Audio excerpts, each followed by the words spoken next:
SuperTalk Mississippi media production.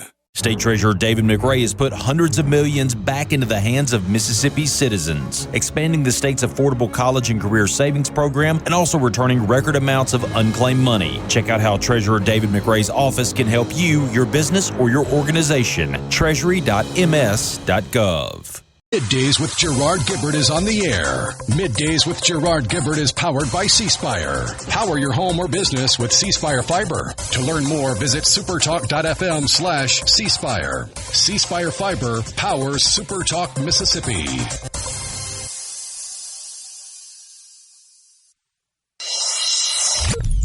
Get ready to go beyond the headlines and join a meaningful conversation with people from around the state. You're listening to MidDays with Gerard Gibert here on SuperTalk Mississippi.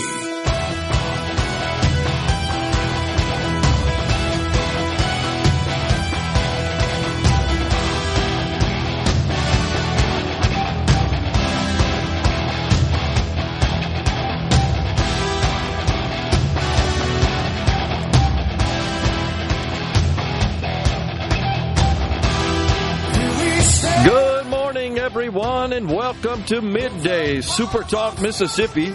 I'm your host, Gerard Gibert, along with Rhino in the Element Wealth Studio, guiding you through the middle of your day with facts, fodder, and fine music. Morning there, Rhino. Howdy, howdy. It is State of the Old Union Address Day. That coming your way tonight, 7 o'clock Central Time. The President will deliver the State of the Union. I'm going to make a prediction here. This will be the longest in history. I think the President has a lot he wants to talk about, and he's going to talk about all of it. And now, I heard this morning the latest with respect to the Democrat absentee count. 22 have chosen not to show up. 22. Now, was it last year they wore like pink or something? Didn't they have some clothing? Like, or was it blue? Blue, I don't know. White? So, I think it's going to be white. It's all performative nonsense. White, my understanding is the white is supposed to represent anti-ice is what that's all about. And folks, if you're not watching, Rhino just did a major eye roll on that one. I think that's the case. They're going to be in white, and they're going to have their little paddles and their little signs. Oh, you know, we've talked before about things that have occurred in our political realm of late. And how the founders would be aghast. What do you think they would think about that? Wait, one party shows up in a uniform with little signs and stuff. Oh, I have to laugh because it's so stupid. It depends on which founding father you're asking, but they would either come in and go, how did you let these moronic nincompoops in here? All the way down to some of them probably come in and go, why are women here? That's absolutely true. I haven't thought about that, but that's true. Like you'd have a variety of reactions from the founding fathers, but yeah. I don't think any of them would necessarily agree with the direction the country has taken with the last 70 plus years of the liberal experiment. That's absolutely true. Well, because there's so many examples of government diverting from their vision of what it's all about. It just wasn't supposed to be this big. It wasn't supposed to be this influential. And I've said many, many times before, and I truly do believe this, the fact that we're seeing massive amount of money injected into campaigns indicates that we've given these people too much power. It shouldn't be that way. It should absolutely be somewhat irrelevant. That's what the founders envisioned, was it not, Rhino? Like, it doesn't matter, just pick. But no, it does matter, because there are crazy people out there that run for office and seek to get elected and then to ram through some stupid agenda. They just can't stay away from it. But honestly, the founders, I think, even had the idea of, sortition would work. Just randomly pick. Go do your duty, take care of the people's business, and then get your butt back. But no, it's evolved into a career, a lucrative career. That certainly wasn't supposed to be the case. And one in which you just can wield a lot of carnage, honestly, making laws up there. It's because this thing's just gotten so dang big. So big, so invasive into every corner of life. Wasn't supposed to be that way, man. And I pray that we return to those days when it really was of, by, and for the people. But they've got an anti-Trump State of the Union onslaught plan for this evening. Multiple lawmakers say they ain't coming, and some that are coming. You know why they announced that beforehand, right? Why's that? Because nobody would notice if they just tuned in. Well, that's true. That's probably true. To get that sweet, sweet dopamine from all that attention. Yeah. Some plan to bring that are attending. They plan to bring guests related to the Jeffrey Epstein files and immigration and customs enforcement operations. Yeah, your buddy Ro Khanna's bringing one. I'm looking at that article right now. Please don't refer to him as my buddy. Yes, it's true. I met him when I was at the inauguration, and we did have him on the program. We're trying to get him back on as well. I mean, I don't agree with the guy on hardly anything, but you can't have a reasonable conversation with him, unlike some of them that's just impossible to have a conversation with. But, yeah, he's out in front of this. I've seen that as well in terms of the anti-Trump State of the Union posture. There's just one problem with the guest he's bringing. Who is he bringing? I don't know her name. It's not really that relevant. Okay, what's relevant is the fact that in her adult life, she has proudly admitted to recruiting girls, even under the age of 18, for Epstein to get $200 a head. Oh, my gosh. But she's a victim. Yeah. But is this really what people care about? They want to see Epstein victims? Some do. I guess. Some folks are wrapped up in it. Well, that's what we can expect to see. In terms of the guests from Democrats, that appears to be primarily, it's both so-called victims of ICE, those allegedly detained by ICE during protests and riots in Minnesota, and then victims of Epstein and Ghislaine Maxwell. That's who they're going to bring. Is that really? I don't know. Here's what I think. Invite you to weigh in. Clearly, it's the economy, stupid, as the famous quip from the Clinton era. People are more concerned about that. Seems like you do better. Honestly, both sides. I'd like to see them just bring run-of-the-mill, random, pick it out of a hat, someone from so-called Main Street, America, that would say on behalf of the president and Republicans, his policies are helping my household, my family, my livelihood, thusly. And if you don't believe that, on the Democrat side, if you think they're harming, bring somebody in that does the same and tell their story.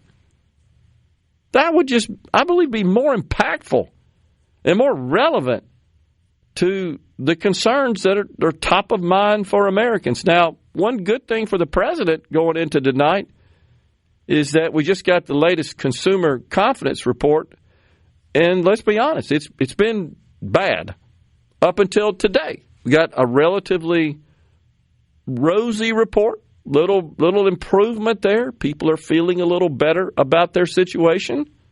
And that's good news. By the way, the markets today rebounding after the big sell-off yesterday. And I don't know exactly why, other than I think it just sold off too much.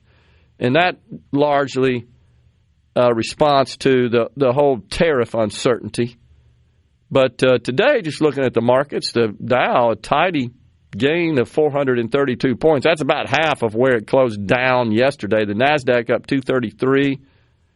The 10-year Treasury, it's up a little bit as well.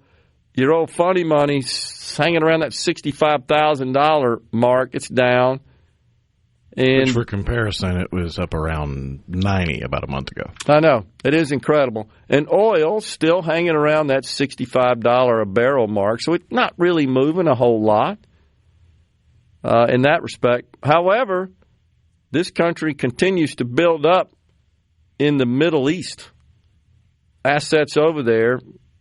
Benjamin Netanyahu, the Israeli prime minister, says Israel is prepared for any scenario.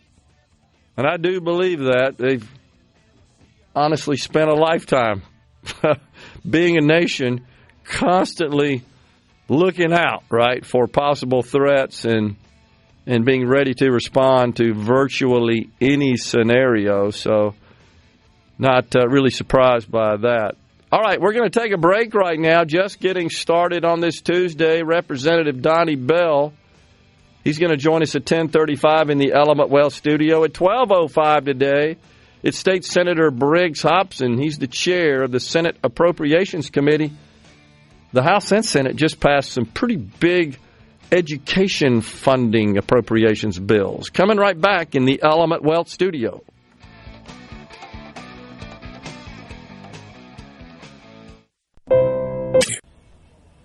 This segment of Middays with Gerard Gibert is brought to you by Covington County Hospital in Collins, where your health matters. We're rolling. Middays with Gerard Gibert. What? This is so awesome. On SuperTalk, Mississippi. Well, since my baby left me, well, I found a new place to dwell. Well, it's down at the end of Lonely Street, that Heartbreak Hotel where I'll be just so lonely, baby. Well, I'm so lonely, I'll be just so lonely, I could die.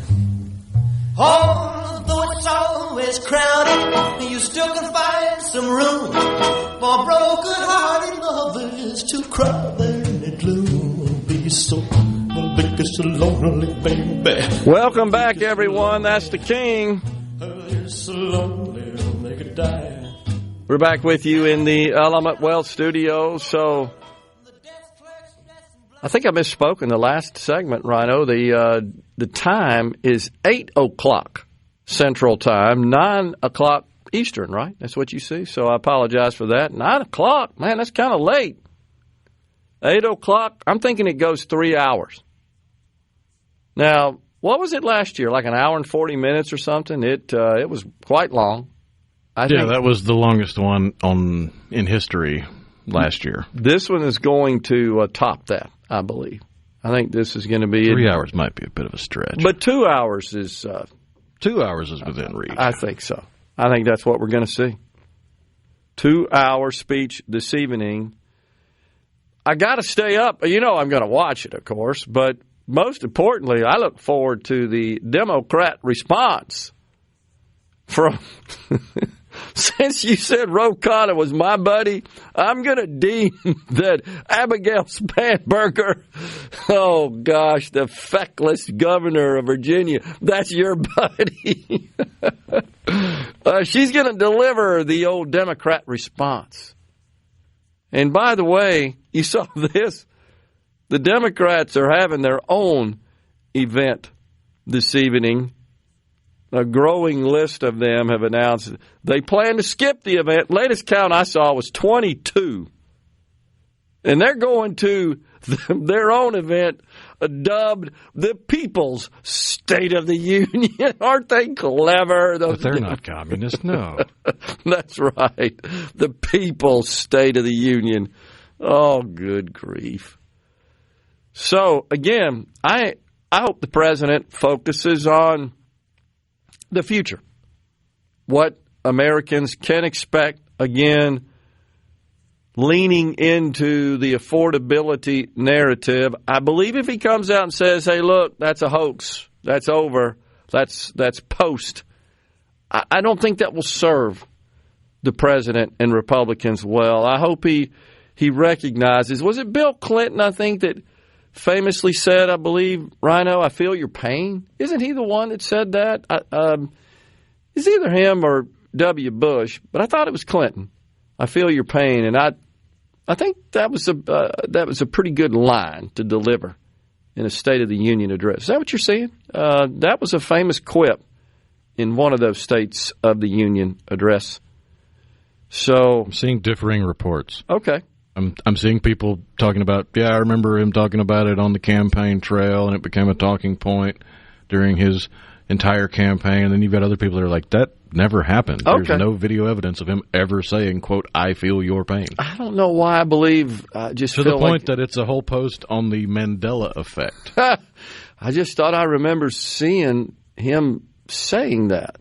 But nonetheless, I think even if that's not explicitly what was stated, I think that narrative, a little empathy. People like empathy, especially from the top person in the country. And I think if he comes out and says, hey, look, I know we have a ways to go, but we've achieved a lot. Here's what we've done. I hope that you are enjoying those benefits. We got more to do. Here's what we're going to do to address that. That, I think, would be well received. I supposedly found video evidence, but we don't have real player. That's how old the evidence ancient it is, huh?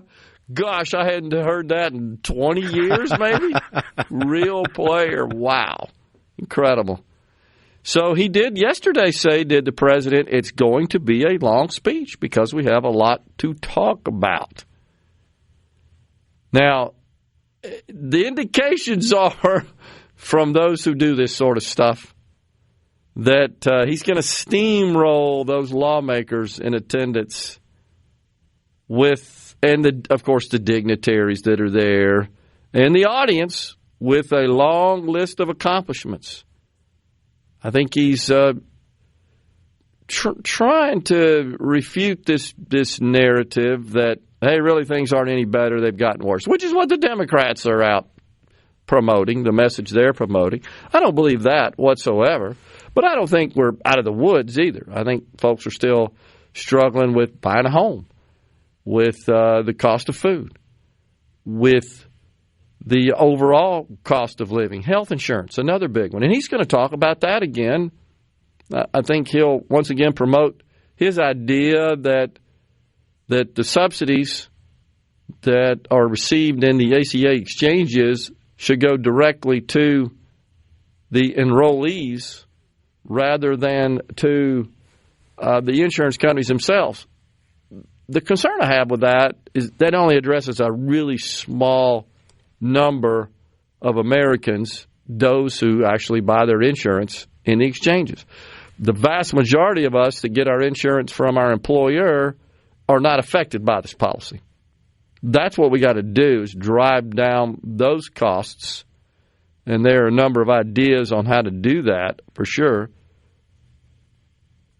He should also promote the fact that he has turned around the whole border situation, largely solved that problem. You just don't see massive waves of immigrants crossing the border that you did, as I've mentioned many times before. Seems like every day I sat in this chair and watching that TV above me, tuned into the business channel, there would always be videos showing the border with people seeking to enter the country as far as the eye could see. That's not happening anymore.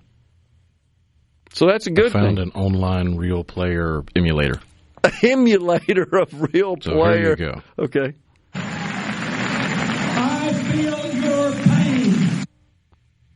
So he did say it. That's Clinton, right? Yeah. Okay.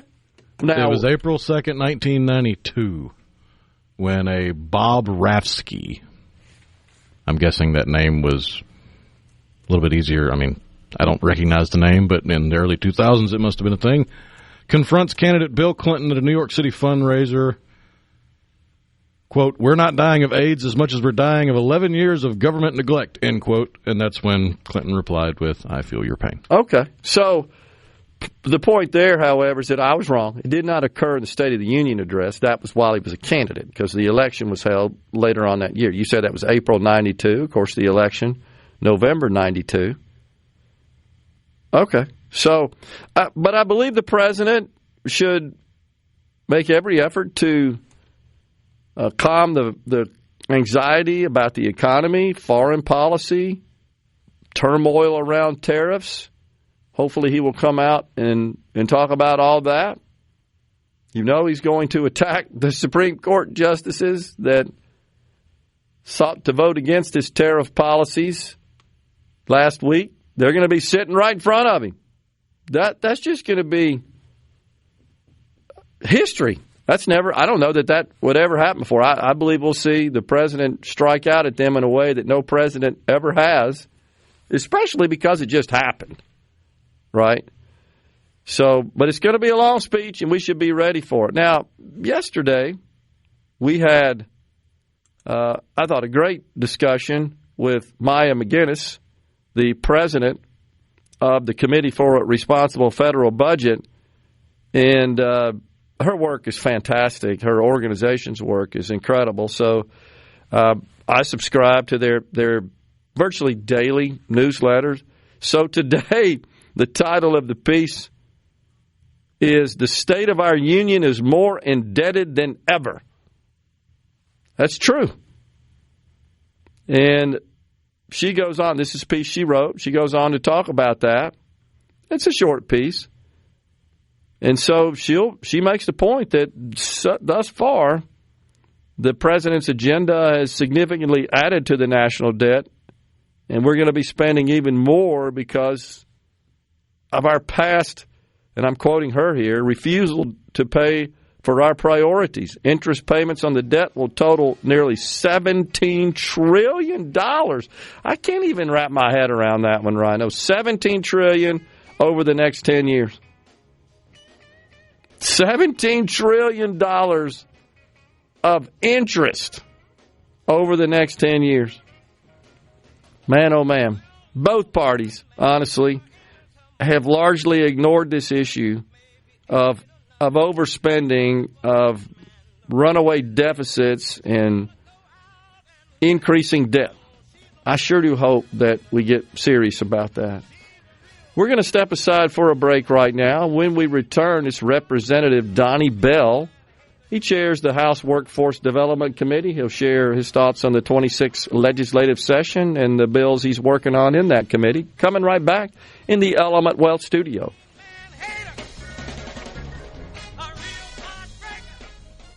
From the Seabrook, Attention, adoring fans! it's time for Middays with Gerard Gibert on SuperTalk, Mississippi.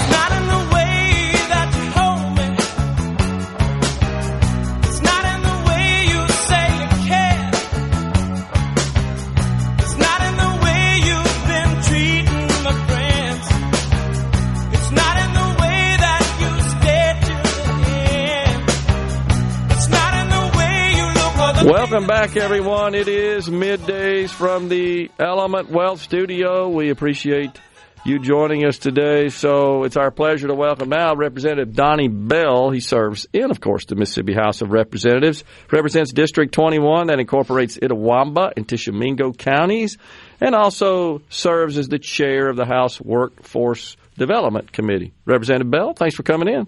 Thanks for the invite. All right, so our good friend, your colleague, Representative Fred Shanks, said that you are known to him as the GOAT. He just wanted to pass that on. I'm not sure where he's going with that, but you're the greatest of all time. That's what he said. All right, so appreciate you coming in. Give us your thoughts on where we stand in the 2026 legislative session thus far. How's it been going from your perspective? so far, sort of a mixed bag, good points, bad points. But the state of Mississippi has come a long way with workforce development in the last few years. I mean, we have a lot of things to brag about and to realize that our state is going in the right direction. With the creation of the Office of Workforce, also known as Accelerate a few years ago, and the leadership that Dr. Taylor has brought that organization to. Courtney Taylor yes. runs that, yeah. With sector strategies, really identifying different parts of the state where the growth or the educational needs are for the high-paying, high-earning jobs in those areas is really crucial. The community colleges have really stepped up with their CTE training and being flexible to adjust their schedules or their programs to meet employer needs in that area. So if a company wanted to come to Mississippi, we're ready to train a workforce to go to work at that company if we don't already have that skill set available. So those are just a couple of things that's really changed the state.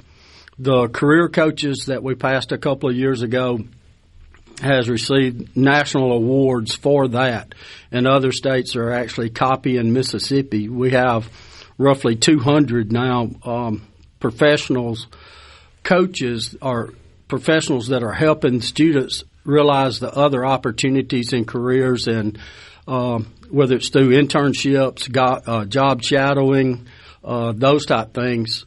Working along with our planning and development districts across the state has proved to be a tremendous success. And I think we're just now starting to see the fruits of that. The thing that we've got to focus now with like the community college and at the K-12 level is to be able to expand those programs to meet the demand. Yeah. And this is so critical to the future of our state. You and I were talking offline. In general, our K through 12 curriculum is kind of geared towards preparing a student for a college education. But once they get that college education in Mississippi, they find that jobs are few and far between, the graduates do. But there are lots of opportunities for trades and other jobs that don't require a full 4-year degree. And honestly, lots of companies are even dropping that requirement. You're exactly right. And with AI, we have really got to think about our educational system outside of the box. We've been, to an extent, educating people the same way for the last 100 years. I'm not saying that there hadn't been changes, but basically the students that are in school are learning the same thing I learned in school, 30 years ago. Yeah. AI is going to change that. And what I would like to see is innovation from our school system, starting at the K-12 level all the way up through the university level, is looking at exactly what we're teaching. And is that what employers need? What are employers looking at? What skill set do employers really want a kid that graduates high school to know? And if it's not the algebra, if it's not the English, if it's not that, what do they expect a high school graduate to have? And I think it's got to change. I think the educational system has been so slow over the years. Like, yes, we did a tremendous job of pushing college. And I know a year or so ago, Mississippi ranked number 1 in the nation in the number of kids that went to college. But 6 years later, we were 48th in the nation in the number of kids that actually obtained a degree. So we were effective pushing college. We've done a very great job at that, but is that what's right for the kid? And so we got to step back and really focus on what is actually best for our students. What skill sets do they really need to be successful in life? And it may not be algebra. It may not be Comp 1 or Comp 2 at the community college. What programs can we implement now that will make that person have a better chance of success? Yeah. So, there's no doubt that we have lots of students that graduate and then from high school, as you pointed out, I didn't realize that the dropout rate was quite that high. So they get in college, we get them in college, but they don't stay and get a degree. That's correct. Yeah. If you actually look at the numbers, if you take 80% that go to college, out of that 80%, only 30% actually attain a degree. So you got 50% that dropped out. You got the 20% that never went. 70% of our population doesn't have the skill set that they need to be employable. Wow, that's incredible. We got to improve on that situation. I always like to highlight this. The community up at East Mississippi Community College. It just seems like, Representative Bell, that's a model we ought to replicate around the state at all the other community colleges. Sure. So impressed with that. Sure. A lot of the community college, I know I'm familiar with ICC because that's in my area. Yep. And the programs that they have at the Belden Center and what they're creating there. I know Hines and Gulf Coast and others are doing a tremendous job. A lot of times the problem is the class size. Yeah. They're not generating the numbers of students or graduates that we need across the state. And I mean, I'm speaking with the college presidents and our community college presidents and like looking at, do we need to start night programs? Just speaking of legislation, the Senate actually has a good bill that we're looking at is the guaranteed tuition for jobs for adults that come back to the community college that may have not had the opportunity or dropped out of the university that no longer are eligible for federal Pell Grant or those type things to offset that cost. I think it's a good bill. We're really looking hard at that. I met with the chairman of education on it yesterday, and I actually sort of like it better than the House version because the House version, on my version, was to incentivize high school students to go in those programs. Well, most of them already have the Pell Grants, and the ones that really need the help are the people that graduated high school 4 or 5 years ago that then decide they need that education. So we're probably going to look at taking the Senate bill on that, and I think it's a good bill. Okay. Well, what can we do to create more employment opportunities in the rural areas across the state? It's a problem in that our rural areas, to a great extent, are shrinking. Mississippi historically and currently is still largely an agricultural state.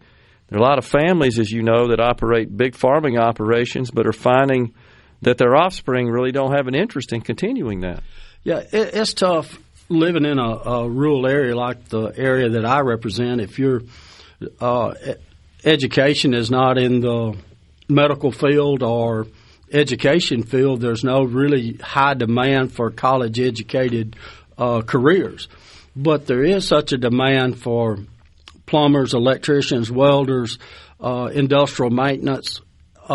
There's a tremendous demand for those type people. Like in my home county, there's only like 2 plumbers in the whole county. Wow. And 2 or 3 electricians. So like house builders, they're jumping from one house to the next and you could wait 6 months to a year before a contractor could even start on construction on your house. So those are jobs that are available and they're high-paying jobs.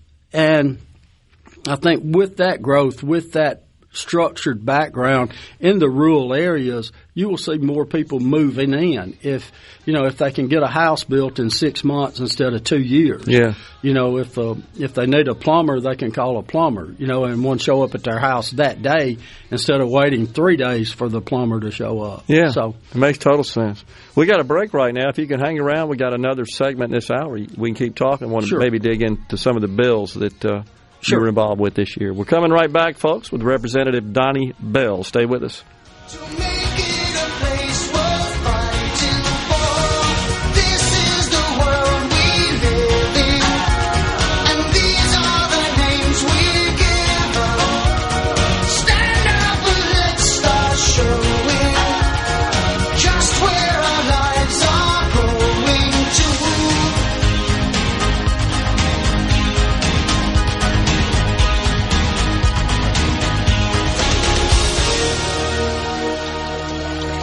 The one by. Come on. Middays with Gerard Gibert. All right, we are back on SuperTalk Mississippi.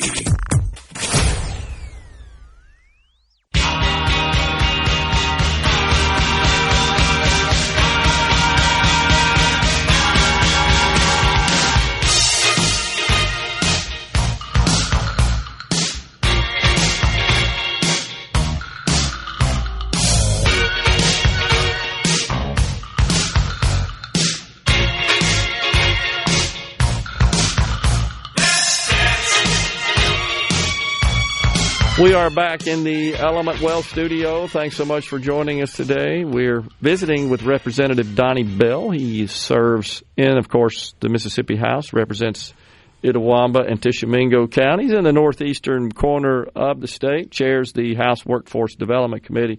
So just looking through the legislation, Representative Bell, that you've been working on this year. Of course, we're a good bit into the session, and as you would expect, some bills don't make it, out of committee. Others have survived and had to get passed on the floor.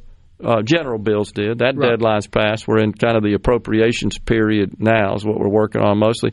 Any legislation in particular that you wanted to highlight that you've worked on? Well, there's a couple of bills. One is an alignment between K-12 and community college to make sure the students at the K-12 level are learning the skills that then take them to the same level that they need to be at the community college. What we're really looking at trying to move towards is if a student takes 2 years of the class at the K-12 level, it would take 1 year off of that career path at the community college. So we're actually looking at trying to get a student into the workforce a year faster with the same credentials that he would have had he just went to the community college for 2 years. Now he's only having to go 1 year.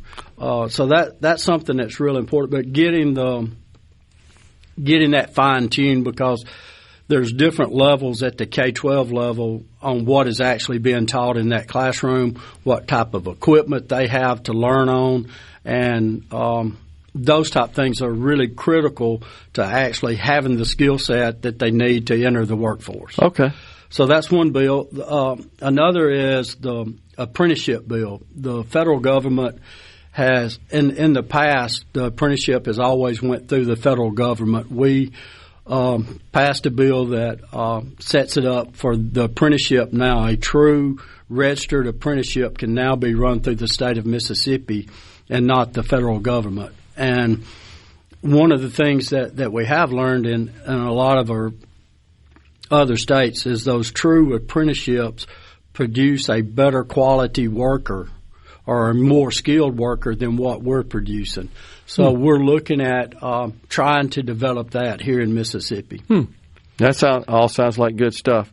Now, I noted that the Speaker's priority legislation, HB 2, you voted in favor of. Yes. The Education Freedom Act, I believe is how it is titled.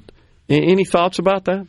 Well, I think there's a lot of misunderstanding, and being a former teacher, I really understand what's going on. And then looking at it, so many people just look at it from their part of the state or their particular school district. Yeah. And my years, this is my 19th year in the legislature, so I've seen a lot of legislation come and go, and I've seen a lot of outrage. Sometimes, and the people that get the most outrage have the least information about what's actually going on. Good way to put it. But on that, the Speaker's heart is in the right place. And I think that's what people fail to realize. When you have kids that are stuck in failing schools, that don't have a chance, their parents don't have the financial resources to move or get them out of that school district, are we really just going to sit back and say that's their own fault? They can't. I'm sorry that they're not going to be competitive. And if you do that, if we sit as a state and just look at that, then we're letting poverty breed poverty. And because I do believe education, and I do believe that every kid has a right to a good education in this state. And I hate to say it, but there's failing school districts that do not provide that. And I told my school superintendent, actually, I said, good schools should not be protecting failing schools. And I feel like a lot of times that's what our good schools are so good, but they're so afraid to help another school that's failing or those kids. And if you really truly care about all kids, not just the ones that live in your area, you should be supportive. And then the other misconception is the private public dollars going to private schools. Well, in some of those areas, there's no other good public schools to send them to. And, you're talking the actual numbers is 12,000 kids is what it would mean out of, 300,000 that's in the school system. And there's that much outrage over trying to help 12,000 kids across this state. I think it's misguided. Yeah, and to be fair, that's year one. As you know, that increases incrementally. Right, but it was still capped at 20,000. That's right. Once it gets to fully implemented. Right. That's absolutely right, out of about 400,000. Yeah. So counting the private schools. Yeah, you're not talking that much money. You're not talking about, but it's just the protection of that establishment. Yeah. And they're very organized, and they're yes, good they people. are. And I have a lot of good friends. And sure. I do believe in public education. I believe that we've got to have that, but we've got to have opportunities for kids that don't have good public schools. Appreciate you coming in. Representative Donnie Bell represents District 21, Itawamba and Tishomingo County's chair of House Workforce Development Cmte. Good to see you. Itawamba and Monroe County. Oh, I didn't know you had Monroe. Yes. Okay. Appreciate you letting us know that. All right. Thank you. Thank you. Donnie. Yes, Thank sir. you, man. Bye. Coming right back after Fox News Super Talk News. Middays with Gerard Gibert is brought to you by the Mississippi Business Journal. Visit msbusinessjournal.com. Scott Coopwood, publisher and president. Get ready to go beyond the headlines and join a meaningful conversation with people from around the state. You're listening to Middays with Gerard Gibert here on Super Talk, Mississippi.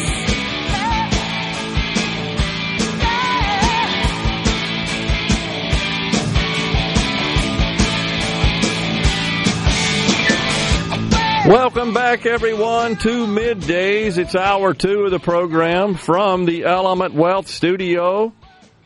And just a correction, because we had it wrong here. Apologize for that. Representative Bell, who was just on the program, he represents Itawamba and Monroe counties, is what he told us right now. So I apologize for that. We got it right, though.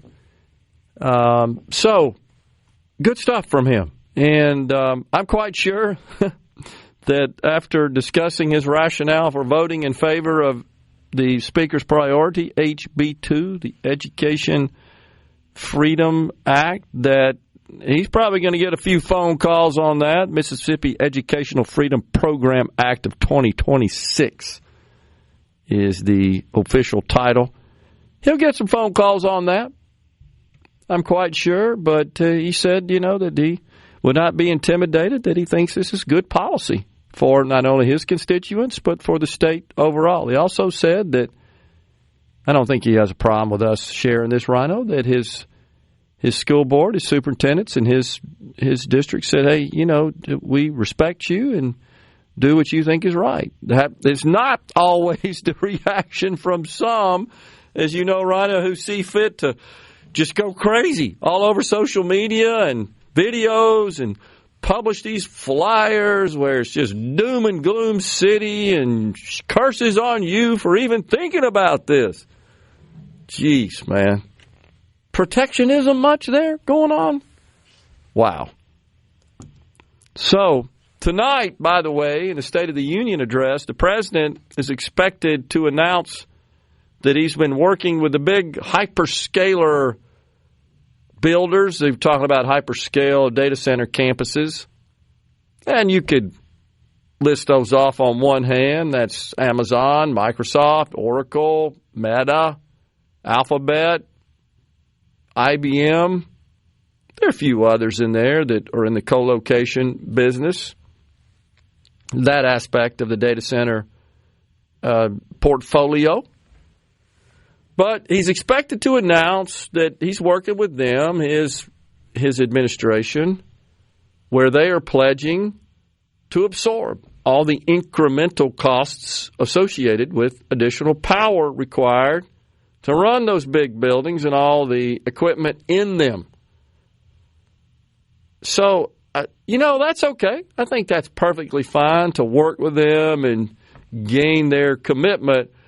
I wouldn't like to see legislation. I don't want to see a federal law that passes that essentially includes those provisions, and that just blankets the entire country. I think that's a bit overreach on the part of the federal government because inevitably, you know what happens? That gets handed off to the freaking agencies, and the bureaucrats get it, and the next thing you know, they promulgate gazillions of regulations around that to the point where you just stymie all the efforts, all the growth. Just, oh my gosh, I got to deal with more federal crap now, right? Just to put a shovel in the ground. It's bad enough that we have built this mountain of regulations that has impeded, I believe, economic growth in this country because of said agencies that see fit to just poke their nose into everything. Exactly what honestly hindered growth of production of oil and gas in this country, especially when Joe Biden took office.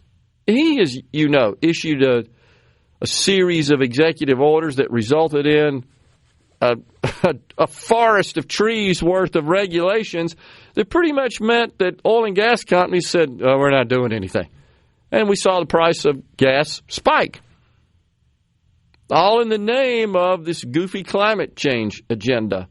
And the President Trump comes in and immediately reverses all that stuff. So I saw an article this morning, Rhino, where the number of permits to drill in this country on federal lands, it's like more last year in the first half of the year than it was the entire Biden presidency. Just because it's not as onerous are the requirements to obtain such a permit. And so you see the results. We're drilling more, producing more. That's increasing supply. When you increase supply, I know this is lost on many people on the Democrat side of the aisle. Guys, if you really want to help people by making life more affordable, you got to get the cost of energy down because that, of course, is an input to everything we consume in this country, be it a product or a service. And the way to do that is to boost supply. And the way to boost supply is get the hell out of the way, government. And that's what we've seen. So that I hope the president promotes that. I feel certain he will. To just making some regulatory changes. Mainly, what it stems from is you're putting common sense above ideology.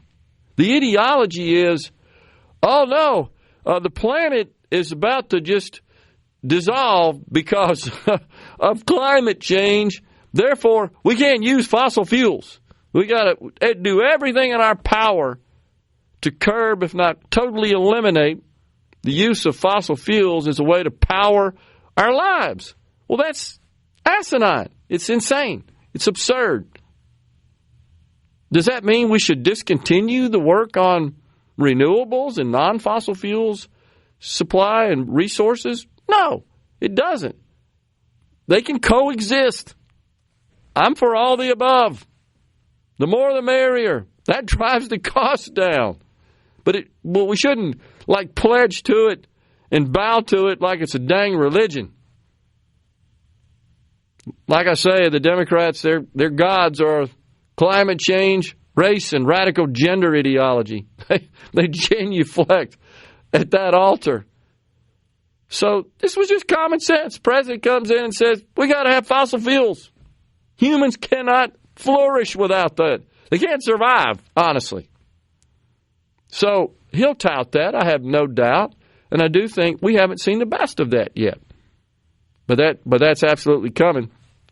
So working with the hyperscaler companies, these giant organizations that are building data centers throughout the country, to ensure that they absorb the cost of additional investments in delivering electricity. That makes perfect sense. I fully believe, I've said that before on this program, we have done that in the state of Mississippi in the contracts negotiated between the hyperscalers and our energy companies. But we don't need any federal laws around that. That is a matter for the states. I don't think the president's going to propose that. Again, he's going to just share that he's working with these big companies, and I think that's a good thing.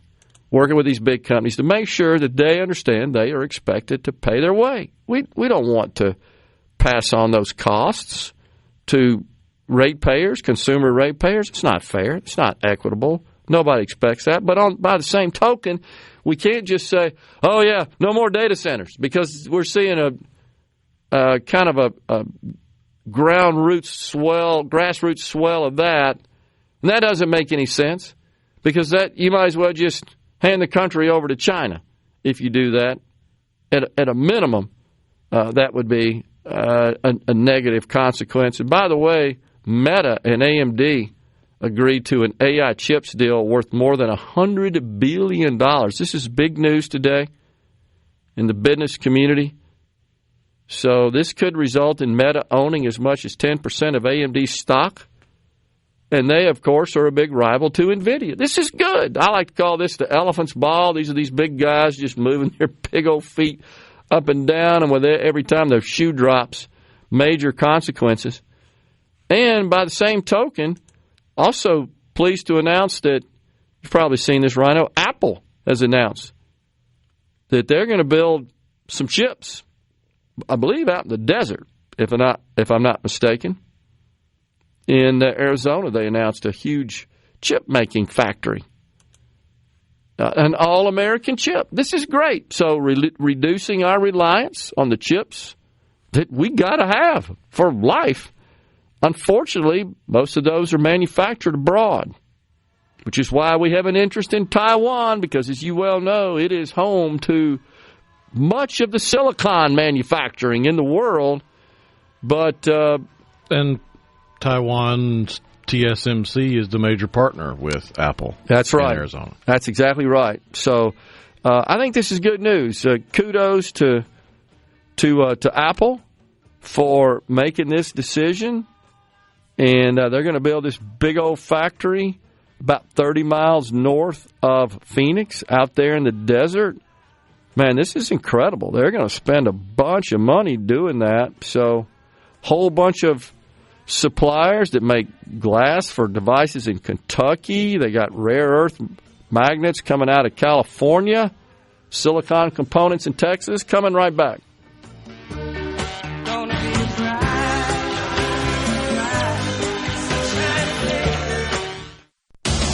Hello. And now, the talk that keeps Mississippi talking. Now, on to the real part. Dynamite! On SuperTalk, Mississippi.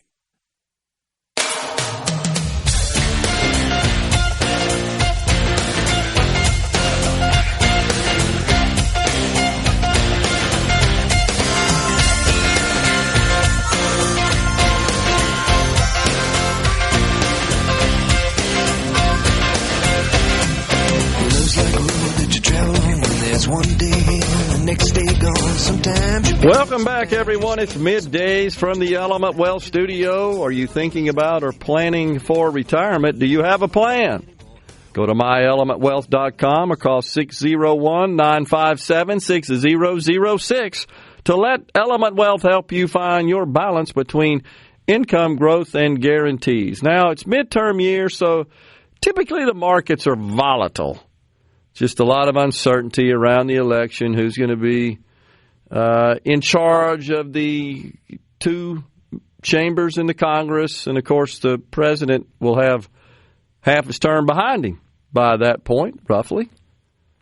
So investors are always a little squeamish about the uncertainty in our political environment. Much information to digest as they make decisions. It's good to see a little bounce back today on the markets. Tomorrow, guess who reports their quarterly earnings? It's NVIDIA. And you know that Wall Street will be hanging on to that report and the guidance from Jensen Huang, the chip maker's CEO, that guidance as to their outlook for the coming year. will be a key factor driving markets. Here's my guess. They're going to blow it out, and they're going to announce continued strong growth. I believe NVIDIA will be the first company in this country to produce more than $200 billion of net profit in a year. $200 billion. I can't even comprehend it. I think within a couple of years they could make $500 billion in a year. That's mind-boggling. And by the way, to the Bernie Sanders cabal of the world, Rhino, that says, oh, well, they made all that money off the backs of the hard-working employees. 75% of their employees, as you know, are millionaires. And about a quarter of them are worth more than $20 million. So don't hand me this crap about sharing the wealth and spreading it around. That's horse hockey. Imagine working for a company where 75% of the employees are millionaires. And the vast majority under 40 on top of that. Incredible. Imagine listening to an old fart that got kicked out of the hippie commune because he refused to work. That is so true. So again, we passed on earlier the president likely to announce that he's working with these big companies to make sure they pay their way. And I'm for this with respect to investments in power generation and transmission. I totally agree with that. What I don't agree with is this idea that we just got to shut down and issue a moratorium on any new data center construction. Guess who does want to do that? Bernie Sanders. Just reading his latest on that just from yesterday. So there are some local governments across this country. They have issued moratoriums. They've basically said, don't come here. We don't want you. I noted that they all use data centers to publish their protests, including their meetings where they want everybody to know that they voted against it. You used a freaking data center to do that. I know I beat this horse to death. I just find it stunningly hypocritical. Am I wrong about this? Not one iota. You're shaking your head. You know this is the truth. Do they all have cell phones, mobile phones, smartphones? Every damn one of them. And guess what processes every tap they make on that screen? A data center. They're idiots. I'm telling you. There's a way to do this that's responsible, that's ethical, that's safe, that doesn't harm, that doesn't take away, that's a net win-win for everybody. We can do this. What did Joe Biden used to say? My God, we're the United States of America. We can do anything, clueless as he was. So this is what Bernie says. Let's be clear. AI will likely have a catastrophic impact on the lives of working-class Americans, eliminating tens of millions of blue and white-collar jobs in every sector of our economy. Didn't they say that about the horseless carriage? How many times have we seen this narrative play out only to be debunked?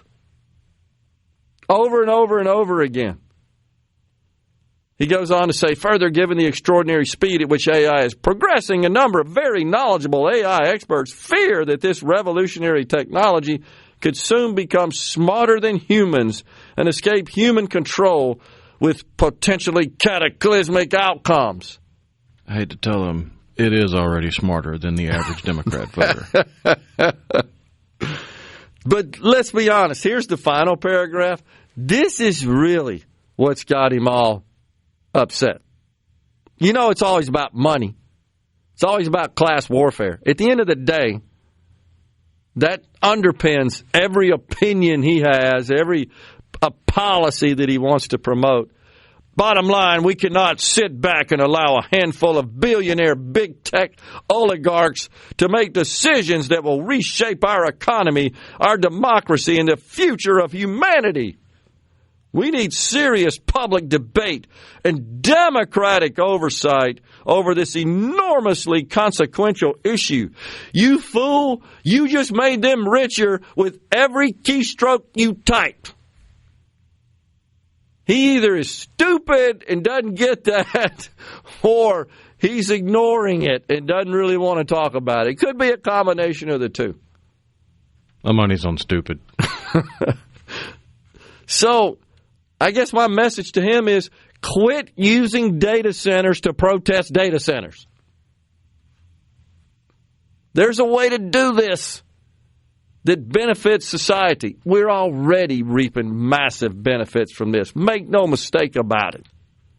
Make no mistake. And looking at the people that follow him and their comments, there are literally movies about this. That's what they say. Oh, man. Let's see. Imagine a different technology which doesn't rely on such an array. What does that mean? Another, launch the server farms into orbit. Let the billionaire rocket club earn its keep. And if the great silicon brain ever hiccups, we all stare into the same quiet sky. Oh, my gosh. What a creative writer this commenter is. They probably have zero common sense. Just reading that just blows me away. And those people They vote. Yeah. AR Republican Act 851 of 2023 prevented cities, counties, and municipalities from stopping data centers. What? I don't remember that. What about HAL? In 2001 Space Odyssey, we knew. They're referencing HAL. Oh, my gosh. Jeez. Skynet. Can't say we weren't warned. Think every data center comes with a giant alien obelisk that's going to show you your future? Oh, gosh, yes, I do think that many of them believe this. This is really incredible. Again, though, hats off to Tim Cook for Apple's announcement that they are going to be building an all-American chip right here in the good old USA. He admits, though, that we're years behind Asia in chip making, but this is definitely a start. And they're going to invest $600 billion, is Apple, in this country. That's with a B. The president, you remember, was giddy announcing that. And I do believe that the president's posture and him just highlighting the disparity here, that's a critical good that we need for our very survival. I mean, like it or not, we just do, right? So the constant problem of humanity, dating back to the first humans to inhabit the earth, it's always been demand and supply. That has been constant since the beginning of people.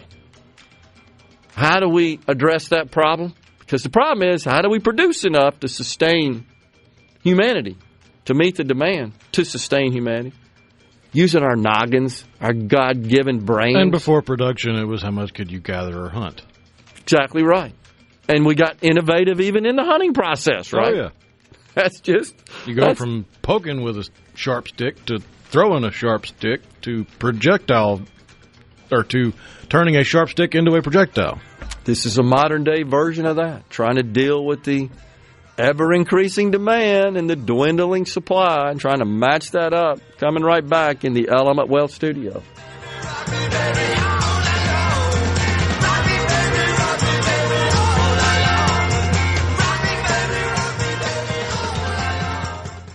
From the Seabrook, Middays with Gerard Gibert. It is on SuperTalk, Mississippi.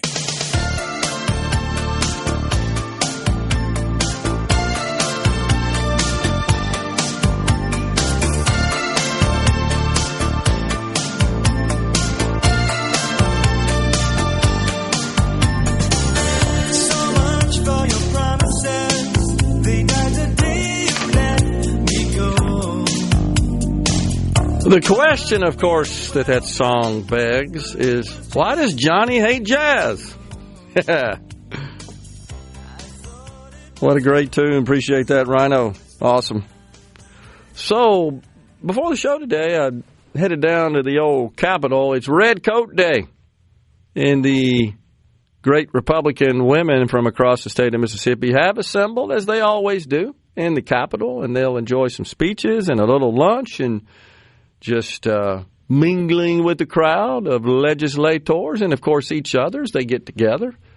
It was packed, man, I'm telling you. All the ladies down there sporting their red coats. I got my gray suit on with a red tie, my red hanky in the pocket. I also got, by the way, I'm going to hold them up here, I got my elephant red socks there for Red Coat Day. Oh, man.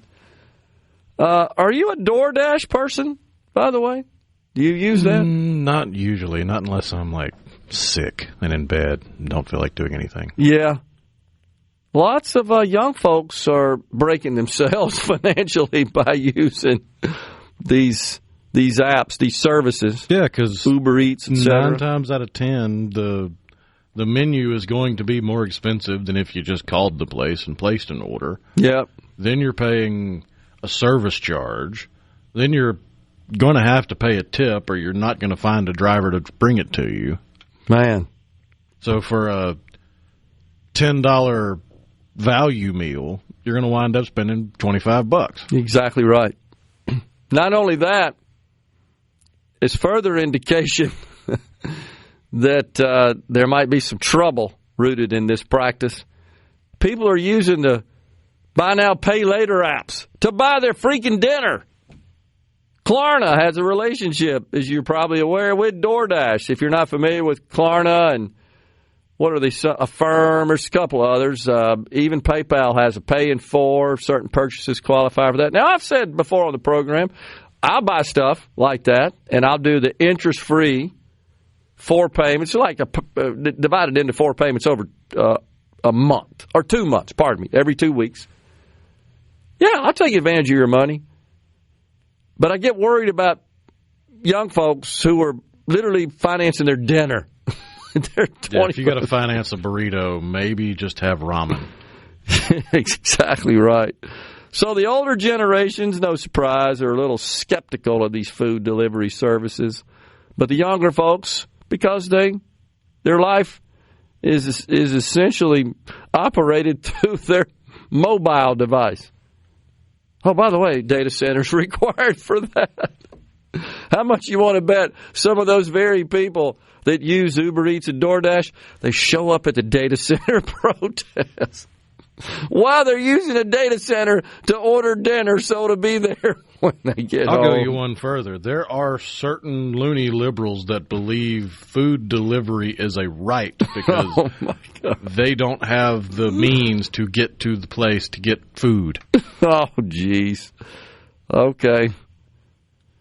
You know, I've had some commentary in the past about how I think it's kind of a shame. It's kind of, I don't want to say depressing, but just kind of makes me think sort of in a sober state of mind that we've become a society that just uses profanity in our language. And I know you and I have had some discussions, lively discussions about that. But, of course, not surprising that has taken center stage in the world of politics. A Democrat candidate for Congress, Juliana Stratton, she serves as Illinois' lieutenant governor. She's running a new anti-Trump ad. She's running for U.S. Senate to represent the land of Lincoln as a Democrat, and she has produced a profane-laced ad. It's F Trump, F ICE, F this, F that. Why? Why do you got a campaign like that? You can't get your message across without that? You've got to incorporate that? And I mean, the whole ad is nothing but a bunch of bleeps because you can't run it on regulated air. Man, oh man. Which that's part of the reason why you're seeing an uptick in cursing is because the digestion of regulated airwaves is at an all-time low. That's true. And so she features supporters, all of whom say F Trump, including the other senator, Tammy Duckworth from Illinois. Even she has a part, a cameo appearance, might we say. I just find that incredible. I do. Maybe I'm old school. I don't know. It's not appropriate, in my opinion. For the locker room, sure. Private settings, okay, fine. But an ad, a campaign ad, does that make you tough, better, more attractive? I say the opposite. But I'm not voting in Illinois, thank God. Meanwhile, remember Silence of the Lambs? What a thriller that was, right? Ted Levine, he was one of the stars. He played the serial killer, Buffalo Bill. You've seen this probably. What made me think about it was my discussion about the use of profanity in this candidate's ads. Well, he's now mad at himself for playing this part. He said that it's effing wrong. Of course, he had to do it as well. That the movie vilified trans people. And so... No, it vilified a crazy person making an outfit out of women's skin. Right. I agree. That was my first reaction as well. Like, where did you get that from? Or a cannibal. Well, he says Buffalo Bill presented as a gender non-conforming trans person. Yeah, crazy person. Crazy person is right. When are we going to accept and acknowledge in this society that is a short circuit in the old noggin? When enough people get fed up and enough people are exposed to their insanity, because that was one of the main problems going into the presidential election was Democrats have gone so far off the reservation and have lost so much of their minds that to tell a normal, non-plugged-in, non-political person what the Democrats were doing sounded like you had your head wrapped in tinfoil and you were spouting conspiracy theories you'd read on the dark web. That's how insane the modern Democrat Party has become, that normal people think you're crazy for telling the truth about them. That's true. That's exactly right. In their view, the truth is crazy. That's just sad. So Levine, the actor, says that, remember, Hannibal even tells Clarice. Anthony Hopkins, what a masterful job as he performed in every role. He was masterful. Billy hates his own identity, is what Hannibal told Clarice, the young FBI agent in search of this serial killer. You see, and he thinks that makes him a transsexual. But his pathology is 1,000 times more savage and more terrifying, meaning he's a crazy person, right? That is so true. Oh, man. So now he's come out. He's 68 years old. And he said, I never thought about making that movie 35 years ago, but I've learned more about the trans community since then. And I feel bad that I made the movie and I played in this role. Oh, my gosh. Okay. Whatever there. Is he returning any of the checks for it? I seriously doubt it. I don't think that that's on the to-do list for Mr. Levine, Ted Levine. I mean, I'm sure those residual checks aren't huge, but he could always cancel them. That's true. He certainly could.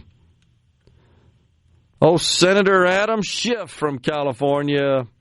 No surprise. He is one who intends to skip the State of the Union address tonight. Quote, I will not give him the audience he craves for the lies that he tells. Dude, if there was ever a pot calling the kettle black, it is you. If I looked up liar in the dictionary, your picture's right next to it there, Adam Schiff. He's just not a good person. I'm just going to be respectful about it. Joined the Senate in 24. That's after serving in the old House since 21. In other words, he's been in Washington 25 deadgum years. That's insane. Speaking of inconsistent with the founder's view of public service, that pretty much characterizes it right there. We're going to step aside for a break right now. We're coming right back with the final segment of Hour 2. Once again, Senator Briggs Hopson, he chairs the Senate Appropriations Cmte. He's on with us at 12:05. He's going to call in from the Capitol. We got to find out about the Senate bill that passed yesterday that funds the education community in this state. Stay with us.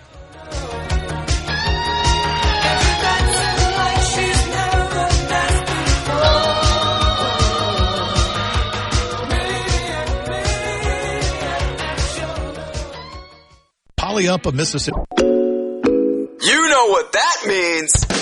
Middays with Gerard Gibert. We'll do it live on SuperTalk, Mississippi.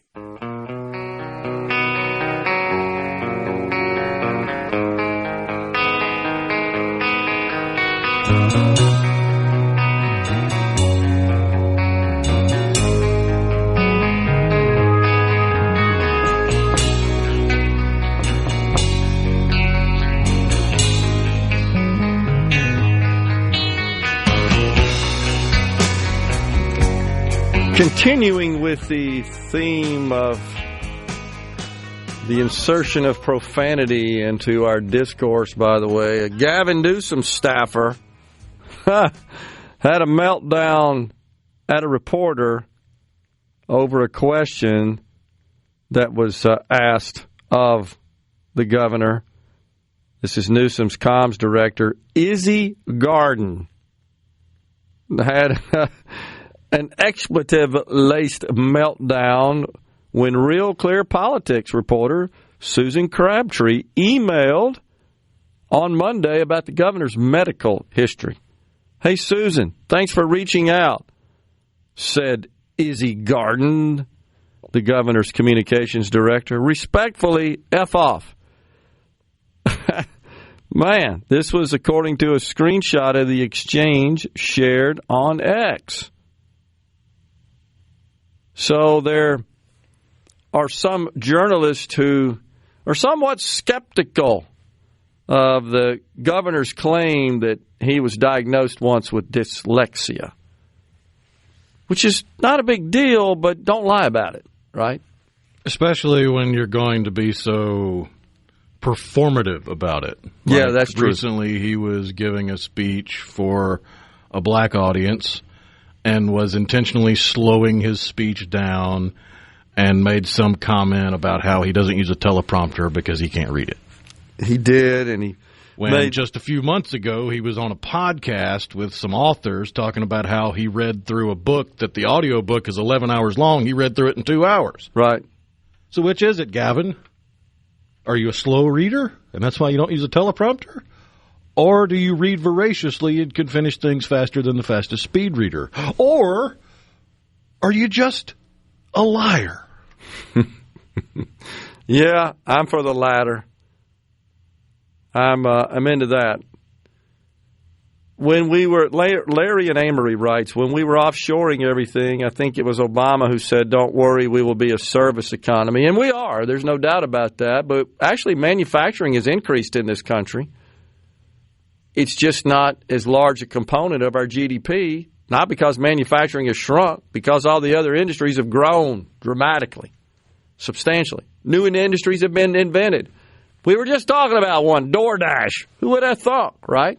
That's a whole industry. I mean, the way I talk about DoorDash is I remind people that it really wasn't all that long ago that in order to have something like fresh, hot food delivered to your door, you had to be wealthy enough to have a driver and a car. Right. That is absolutely true. That was kind of the old-timey sort of DoorDash, right? It's been institutionalized, if you will. Let's see here.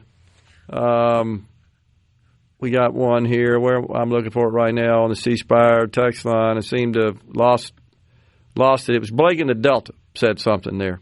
Rhino. I got it here. Yeah. You mentioned, he said, I'd love to see the contract. You mentioned a negotiated contract that is supposed to keep data centers from passing energy consumption costs on taxpayers. No, I didn't say it was a negotiated contract. I said it was a pledge. It's just an agreement that the president is keeping. That's what's being reported, that they would do so, though that is what's happening in the vast majority of the cases in the country. That whole issue has been grossly overblown. The reason we've seen some areas of the country experience increases in electricity rates where data centers are being built is because of really poor planning on the part of both the public and the private sector, including those organizations responsible for delivering electricity. Georgia really made some bad decisions in that respect, as did Virginia and some of Indiana, some of the Midwest, Michigan as well. Do not feel such mistakes were made here in the state of Mississippi with respect to the agreements between the hyperscalers and the energy providers. And Blake also points out that he says the Republicans should bring the CEO of Amazon 30,000 layoffs, tax bill down 87%, profit up 43%. That would help calm my anxiety about the economy. Bring the CEO of Amazon in to discuss what exactly? If it's the fact that they had 30,000 layoffs, companies hire and they fire. And they're constantly seeking their optimum staffing model. They got 1.5 million employees. They let 30,000 go because they don't need them. But there are many in this country that think you can't do that. You just got to keep paying them, even though they don't have anything to do. And the fact that their tax bill went down, yeah, I can dig into that. I'm not right now, but there's an easy and very reasonable explanation for that. And it all goes back to the One Big Beautiful Bill Act, which has stimulated massive capital investment. Guess what that creates? Jobs. Second order thinking here, I guess we're into. Wow. We're coming right back after Fox News and SuperTalk News with Senator Briggs Hopson. Stay with us.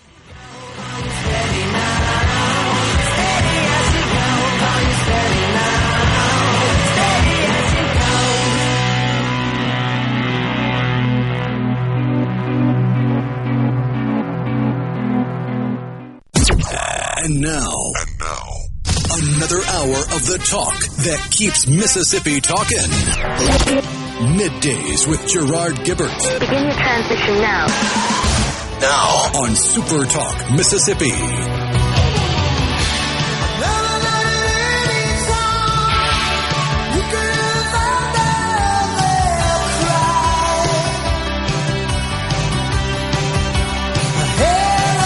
Welcome back, everyone. It's hour 3, the afternoon portion of Middays. We are coming at you, of course, from the Alamut Wealth Studio. We kick off this hour with Senator Briggs Hopson.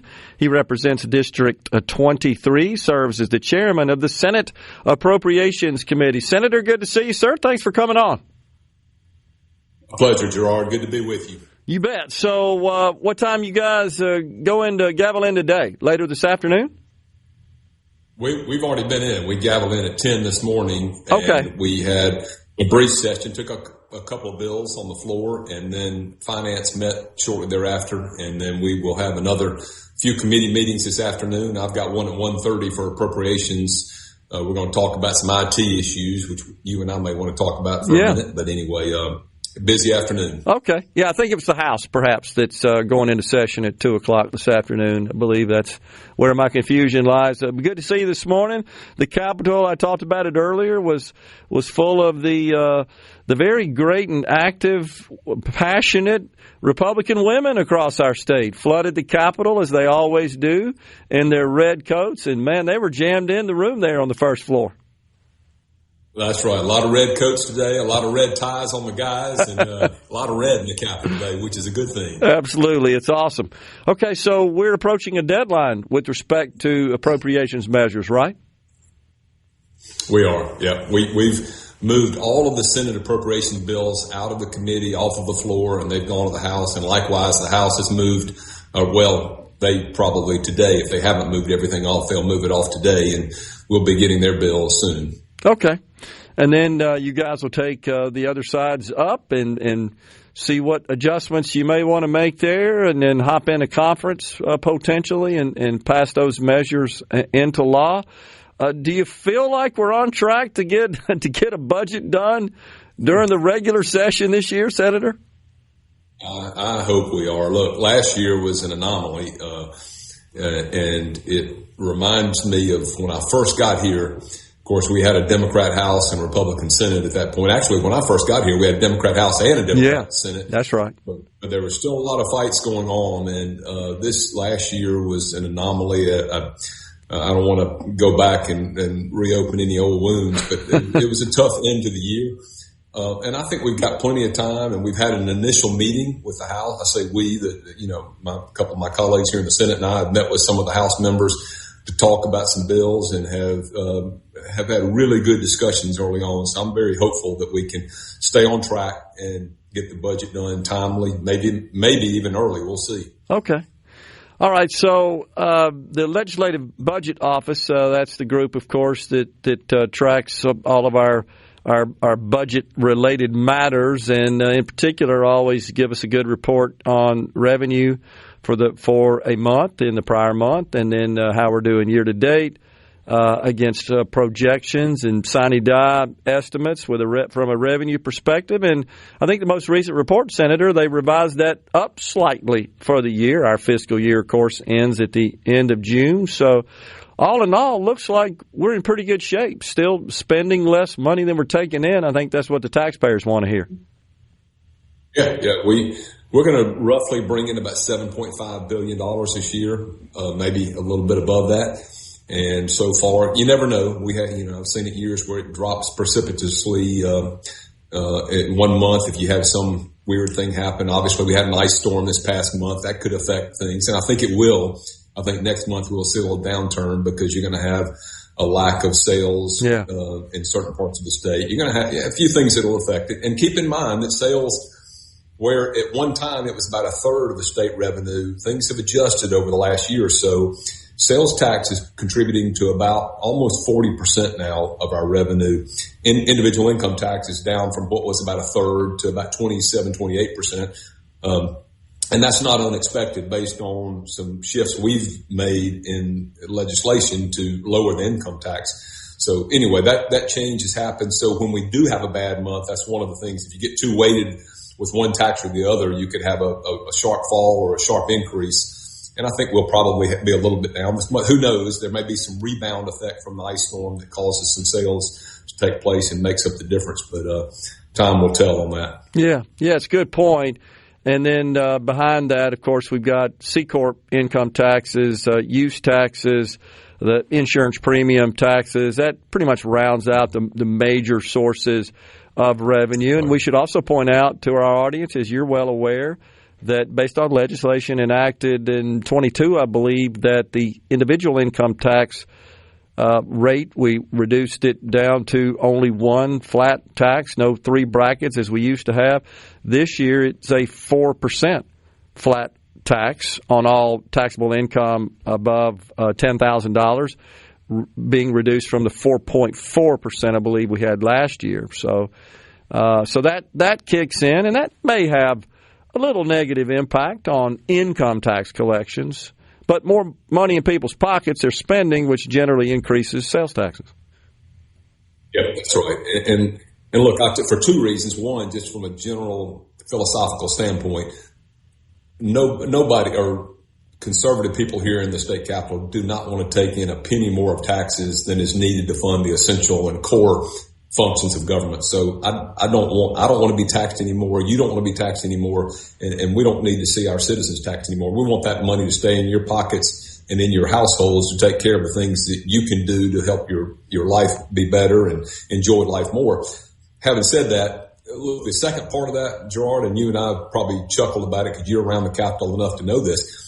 When we have more money sitting around up here, it does not make our jobs any easier. People think that it does. Oh, you've got more money and more to do with. Yeah. The fact of the matter is you have a lot more hands coming out when you've got money here. So my focus has always been, let's get enough money to take care of those essential core functions of government.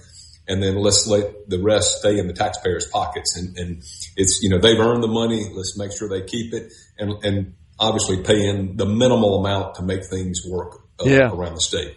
So one thing, Senator, it's really not the purview of the legislature, but I'm sure you hear it from your constituents. We certainly do around here, is the property taxes. A lot of folks would like to see some relief there. Of course, that's controlled, as you know, by the counties, the municipalities, and the districts. And a lot of people got hit with higher property tax bills because the Department of Revenue instructed, of course, our county tax assessors to go out and revalue property for property tax purposes.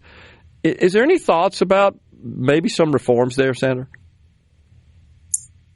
That's a loaded question. Can I go back for a second on something that came up last year when we were debating the individual income tax issue last year, looking towards a permanent elimination. I'm involved with some national conferences and groups that deal with fiscal policy around the country, and I've been fortunate to be in that. So I get to see a lot of things happening in other places that maybe some of my colleagues here in the legislature don't. And the thing that I heard consistently, and I knew it because I've got friends, this has been going on for a while. When I brought up the fact that we were looking at income tax reductions or elimination, most of them said, look, we're not as worried about that. We're more worried about property tax issues. Yeah. And I don't think you can't have it all. And as most of our listeners know, the property tax that you have, your ad valorem taxes in your counties, none of that comes to the state. That's all for your county functions or city functions that you take care of, roads in your county or county government, overall waste management, whatever they've got to do. But I do know that that's something that's starting to creep up on people, and they realize that may be as much of a concern as individual income tax. In fact, frankly, I will say this. I probably hear more about property tax concerns than I do about individual income tax concerns in Mississippi, without a doubt, really. Yeah, you're absolutely right, and I would echo that sentiment. I hear that as well, and there are lots of thoughts, lots of ideas about that, and you're absolutely right, of course, with respect to funding for municipalities and pretty much all the funding that counties get. But school districts, of course, Senator, the local portion of funding education, which is significant, and typically 45% or so of property ad valorem taxes in the common county in the state of Mississippi. I just wonder, something I've thought about personally, I'll just go ahead and share it with you now, is maybe looking at a way, car tax. You hear a lot of complaints about that. I hear that all the time. People don't like it. It's a lump sum payment that's just kind of difficult to deal with in a lot of households. A way to perhaps eliminate that, maybe replace it with a local option on sales taxes in the county, and let the counties keep that local option as well as the municipality, and which they rely on now. Yeah. Anytime we start talking about taxes, it's a little bit of a, I don't want to call it a shell game, but it's moving the parts, moving the levers around. It's probably a better way to look at it. And some people get frustrated with property tax, some individual income tax, some sales tax, some, you mentioned car tax. And I've had a bill that I've tried to get through for a few years, and that is to eliminate the state portion. The state gets a very, very small portion. Yeah, the car some tax fees. Tax. Yeah. It's not really worth that much money to the state. And I've always said, let's leave that for the counties to do. Yeah. Can you stick around with us for another segment? Sure. All right, we got Senator Briggs Hopson on the line with us, calling direct from the Mississippi State Capitol. We're in the Element Well studio. Stay with us. I declare, do the mess around. Yeah, do the mess around. Everybody's doing the mess around. If you're feeling anxious, check it out. Let's do this. The talk that keeps Mississippi talking. Middays with Gerard Gibert. Let's get on with it. On SuperTalk, Mississippi.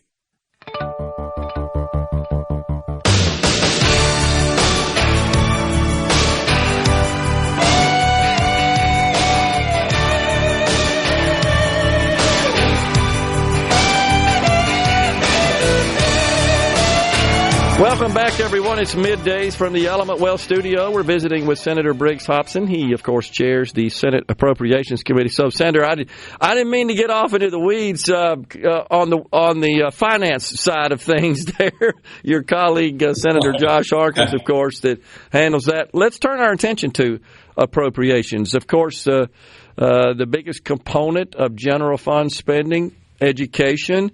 The Senate was it yesterday, I think, this week, passed legislation to fund education in Mississippi. The House has a companion bill. That's the typical scenario.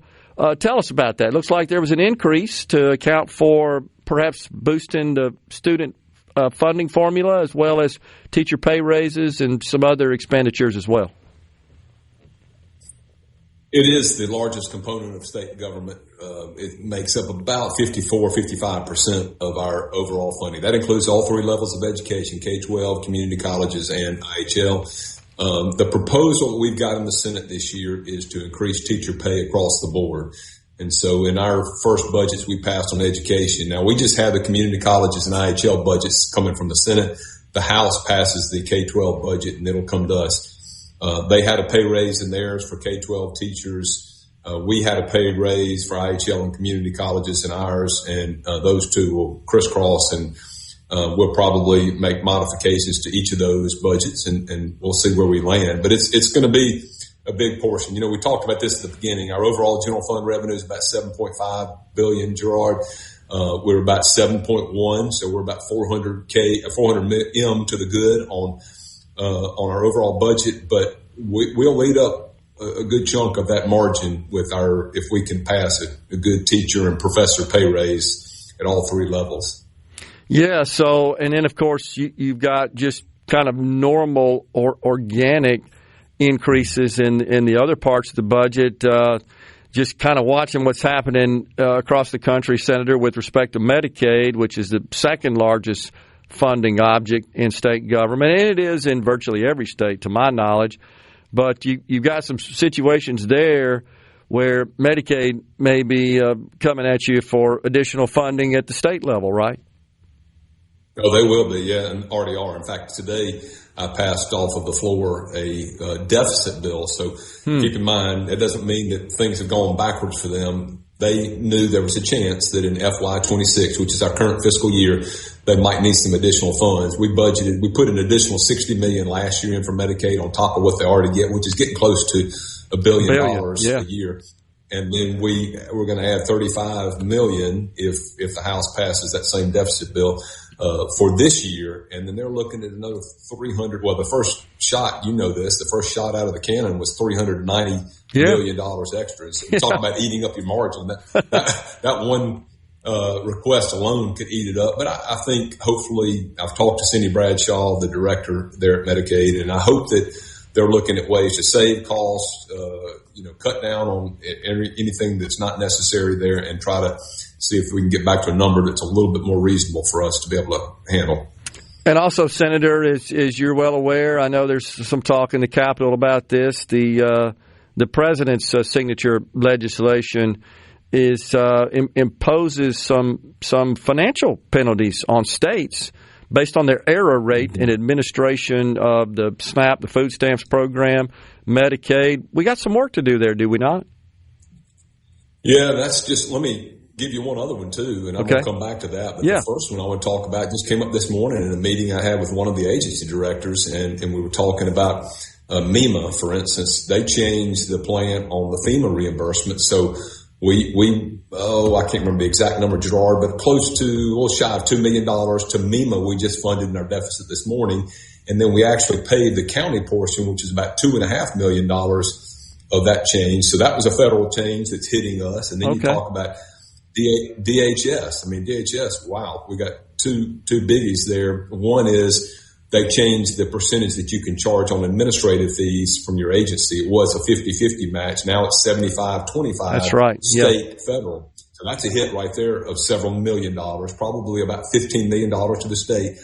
And you brought up the big one, and that's the error rate issue. And Mississippi, like a lot of states around the country, is in that 10% plus range. Well, if we can't get that corrected before next year, before I think it's September of this year, before the end of the fiscal year for the federal government, we're talking about $120 million hit to our state. So I talked to Bob Anderson this morning over at DHS, and they're working feverishly. We paid $4.5 million this morning out of the deficit bill for a licensing verification system, which should help.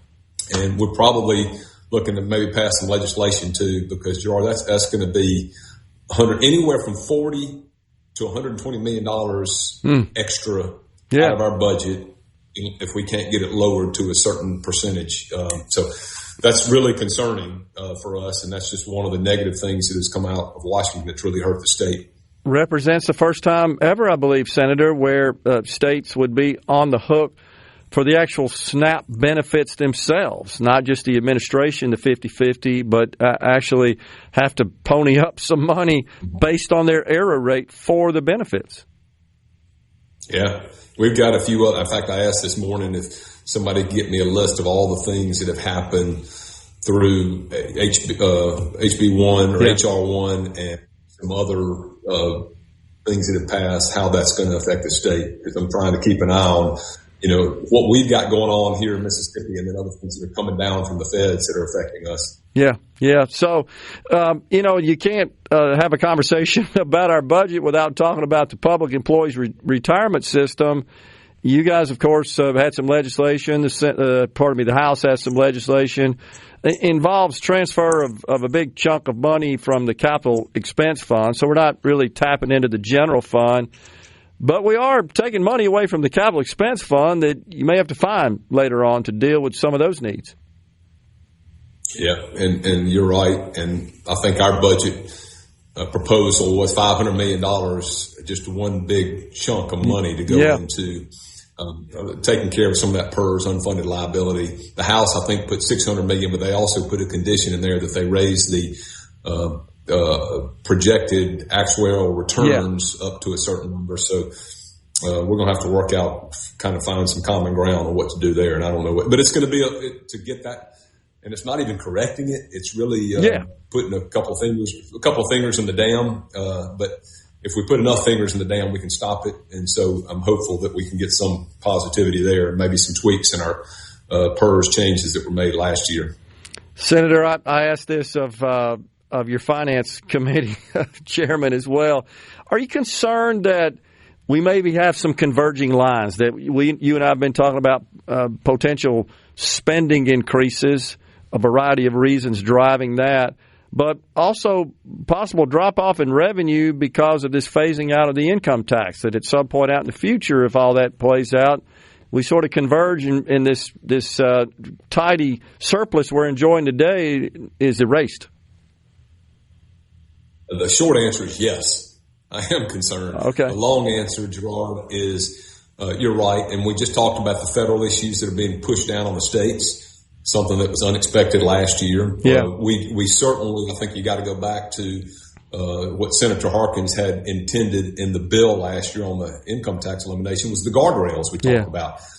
There are two components in there that are the guardrails and the potential tax cut that are issues to be addressed at some point. And I think by 2030, we're going to have to address those because there are things that are coming in from the outside affecting the state that could create some concern about a full elimination of the income tax. And I'm not saying that I don't want to get there. I'm just saying if we've got proper guardrails in place, it'll keep the state from being in a crisis situation if we continue to have things like we're seeing some of which is here. Right now, we're in good shape, and we've had some really good years, and I'm proud of the fiscal management we've had here at the Capitol, along with a lot of other people in the House and leadership, Lieutenant Governor, Speaker, my good friend Josh Harkins. We've had good, strong leadership, but you got to be careful. You got to watch out for those things that may be coming in from the outside to hit us. Yeah, and of course, you never know when there may be some macroeconomic events as well that could affect everybody. That's something you guys have to concern yourselves with. We should also point out, though, that the state hasn't borrowed money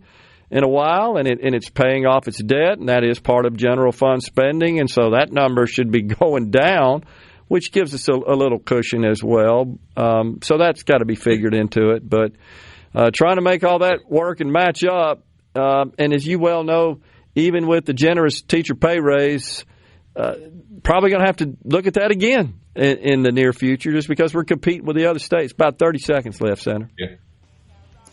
Well, if I only got 30 seconds left, I got to say this. Yeah. Happy anniversary to my wife. Oh, yeah. I'm blessed to have a wonderful wife. Today's my anniversary. So happy anniversary. She's probably not listening to me because she's got her own busy schedule, but I can't get off the air without saying I'm blessed to have such a wonderful life. Amen. But, yeah, a lot of stuff we can talk about, and I want to get another chance to visit with you as we get closer to crunch time and talk about how things look with our state budget for this year. Sounds great. Look forward to it. Senator Briggs Hopson, he chairs the Senate Appropriations Committee. Appreciate you coming on, Senator, as always. Thank you, sir. Thank you, Gerard. You bet. Yeah, always good to be with you. Thank you. We're coming right back in the Element Wealth studio.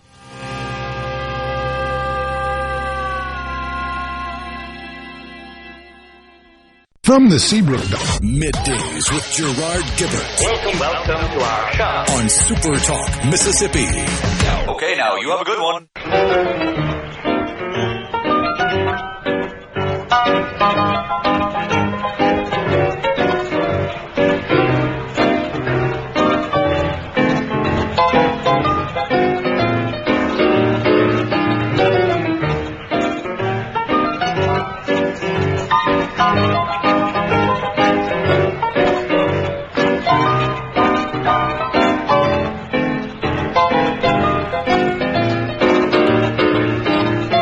Welcome back, everyone. It's Middays from the Element Wealth studio. Mortgage rates have dipped below 6%. That's the lowest level at 5.99% for a popular 30-year fixed-rate mortgage. Lowest level since 2022. Last year, this time, 6.89%. So that's just a function of the 10-year Treasury declining in its yield, and that driven by some decrease adjustments in the benchmark interest rate. Of course, the president, I feel quite sure, will discuss that tonight and implore the incoming Fed chairman to take action to reduce the benchmark rate, which would, of course, spill over into Treasury rates, and that would then affect mortgage rates.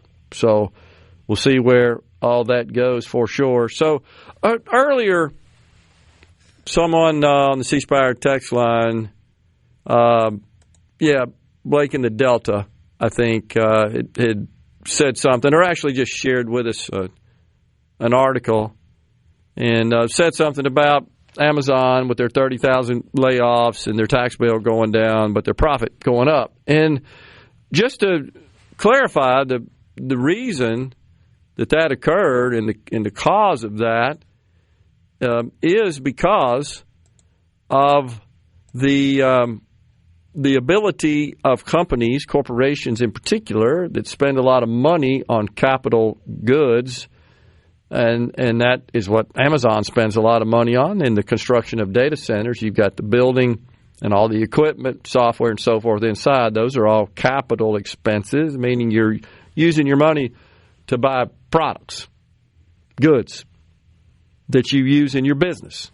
And under the One Big Beautiful Bill Act, also known as the Working Families Tax Act, which was signed into law by the President July 4th, 2025, it does allow the entire amount of that spending to be written off against your taxes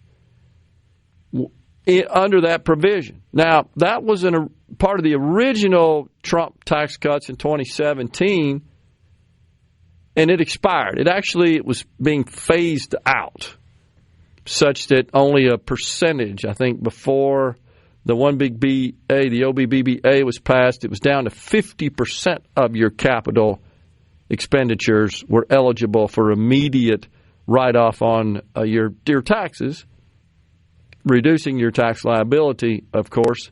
So, in the design of this is pretty obvious. It's to encourage companies to spend money on equipment and other products that they need in their business.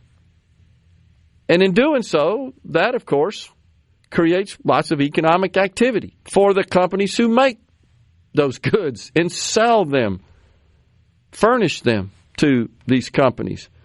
So if you're an Amazon and you're spending literally hundreds of billions of dollars, they have guided Wall Street that they expect to spend $200 billion this year on their AI and data center plans. $200 billion of CapEx, capital expenditures, this year.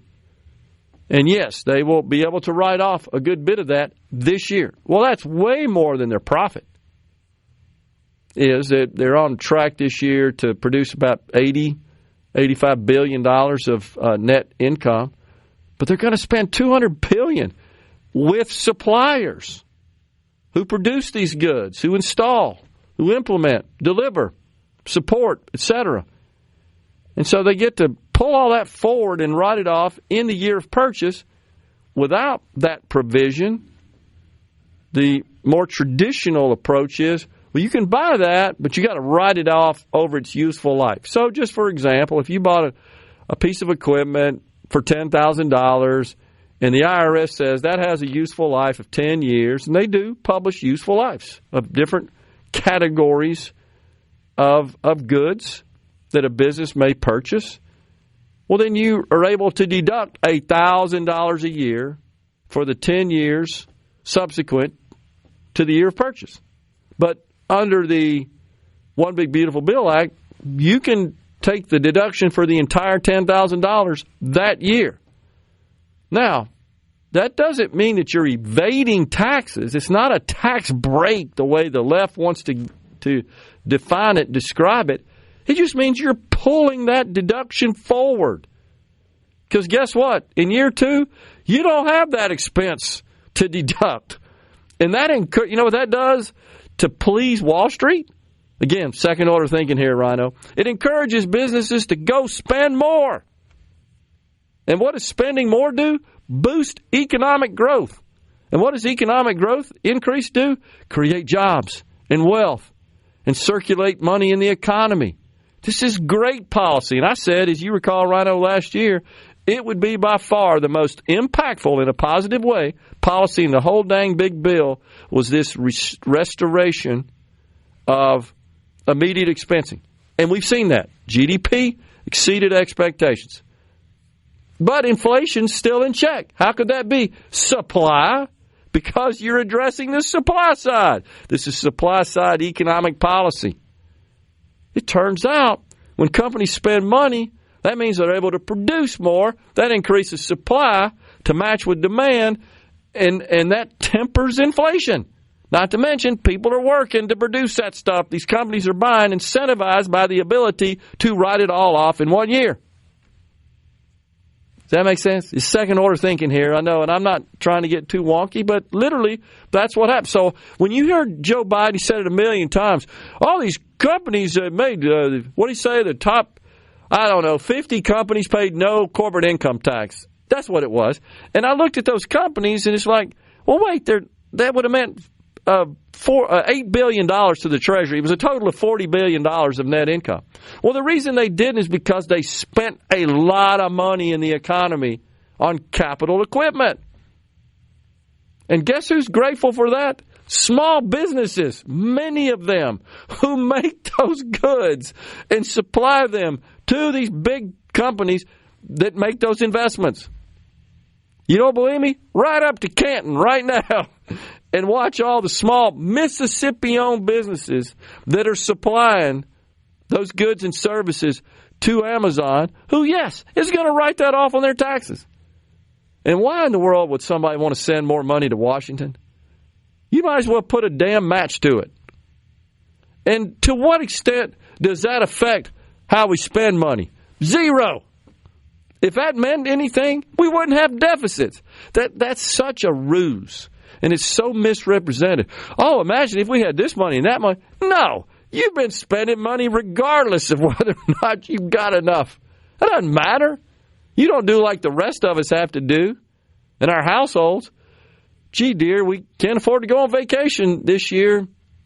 Sorry, but our expenses went up, and my income really hasn't kept up. Therefore, we're going to have to cancel that. Let's bring the kids in. Yeah, you think Washington does that? Hell no. Oh, you guys want that? Here's a check for it. Well, just go borrow it. That's why we got $38 trillion in debt. Because there are no consequences for it. And the other big thing is there's no restrictions on it. There's no limitations. So this idea that we need to send more money for some crazy program is just asinine, and it's a ruse. Here at home, the state auditor says, I've been very vocal about all these goofy grants we have. I just really feel like that many of these grants just need to go away because they don't get used for their intended purpose. And many of these organizations that receive these grants don't use them properly. There's no accountability. There's no transparency. So the auditor says the Mississippi Department of Education requires these grant recipients to collect and provide performance data, talking about these after-school care programs. Why do we have so much damn money going to after-school care programs? What isn't that exactly what the central theme is in the whole Somalian fraud scheme in Minnesota? Did it pretty much all involve daycare and after-school care and all that kind of crap? Largely, right? Remember the Leering Center deal? So this was $11 million over a period of time, and these organizations are not abiding by the simple rules. Now, what I think we should do is create secure blockchain-powered systems that require these organizations to submit all their financial data, including their expenditures and detailed support for that. They need to upload that into blockchain databases that cannot be altered so the whole world can see, rather than waiting a year for the auditor to show up and say, hey, look, you're out of trust here. I don't want to wait a year. You want to prevent this crap, not just find out about it and tell everybody. Coming right back with a final segment. Stay with us.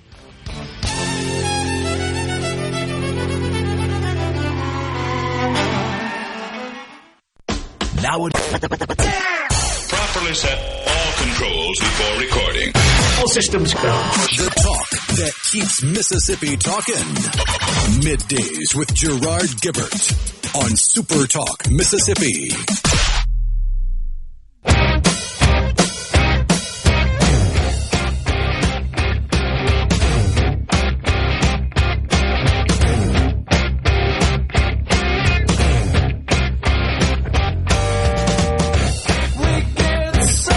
Welcome back, everyone. It is Middays from the Element Wealth Studio on the C Spire text line. Southern Pine Electric Company is a good example of using co-op members' money to give to these after-school care centers. I know it's not a public utility company, but still it's not a good way to spend members' money. I hear you. I just have heightened concerns about just grants in general. Grants are just free money. Hey, you apply and we approve you, boom, here's a check. And it happens at all levels. And I'm not saying, Rhino, that there aren't some legitimate, valuable grants. There are. I'm not going to say there's not. There always is a question as to whether or not, in my view, this is a role of government. But it just seems like every day there are new reports about misspending of this money. Yesterday, you may have seen it, Maine. Who'd have thunk? Major scuttle up there going on of misspending. California, the not surprised at that one and the magnitude of that one. But it's all this grant money that's not going to the purpose it was intended for. And then we rely on auditors at all levels, and I think it's in the case of Maine, it was the state auditor, right, that discovered it. But again, keep in mind, that's an annual deal. So the money's already been wasted. You ain't getting it back. We need systems, tools, resources, assets to help us to ensure that we prevent misspending. We don't want to find it out after it's been misspent and then politicize it.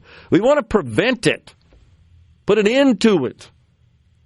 And my little suggestion, which is just a part of a broader solution of You need to show the whole world how you're spending your money continuously, not once a year when we send the auditors in. And we dig into that. Hey, you didn't spend your money right here. You're out of compliance with these various reporting requirements. That ought to be continuously available and accessible. Let the people see it. We could do it. We have the technology and the tools and the automation to do that today. The education funding, wanted to pass this on. It is increasing rather significantly, talking about in the state of Mississippi. So the Senate, of course, proposed a $2,000 teacher pay raise. Over there in the House, it's $5,000. The last $5,000 teacher pay raise passed in 2022.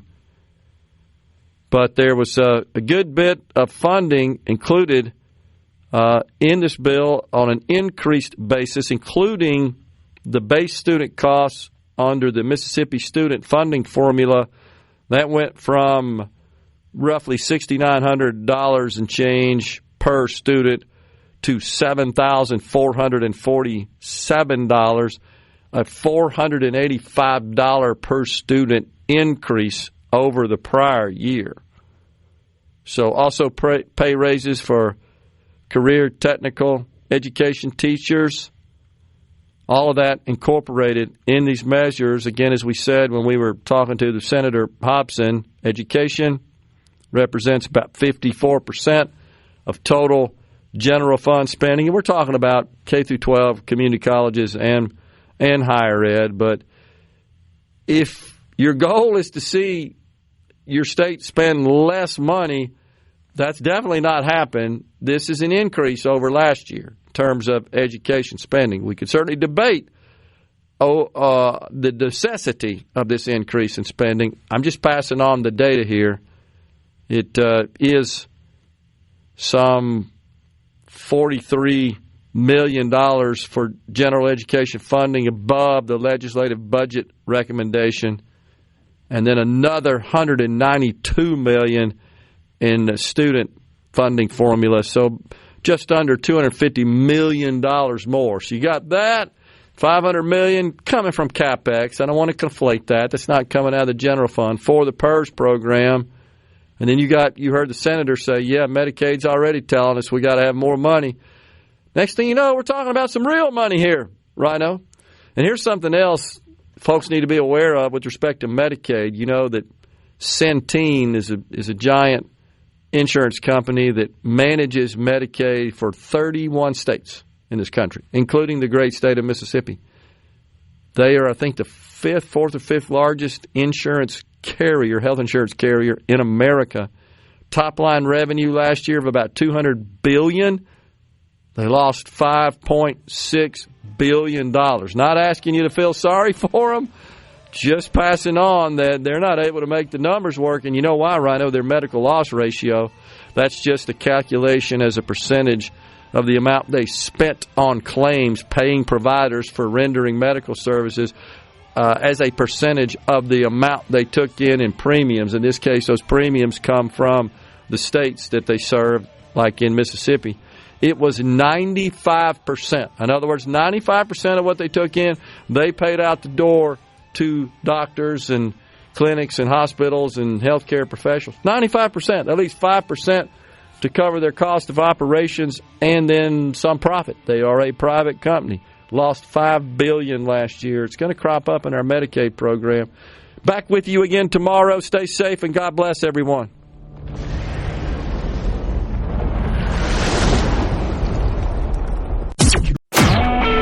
A SuperTalk Mississippi media production.